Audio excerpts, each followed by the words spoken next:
Are 3D environments the future of the cinema? I believe so, yes. Hi, I'm Melody and I'm the lead environment artist of UNSPACE Design. Today, I'll tell you all about what an environment is. An environment is a 3D digital setting that can be used in gaming and in our sector too, virtual production. Since we work mostly with movie production, we usually need to create photorealistic environments. Speaking in cinematography terms, it's a digital set design, projected on chroma key, or, in our case, simulated in real time. The process of creating an environment starts from the concept. In this case, it could be a 2D rendering, photo, carousel, but what it's most needed is the director's storyboard.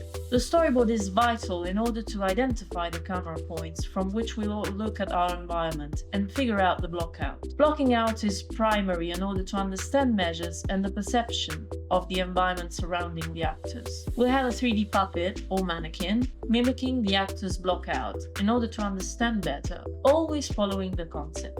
We'll then substitute the blockout with photogrammetries or very good 3D models.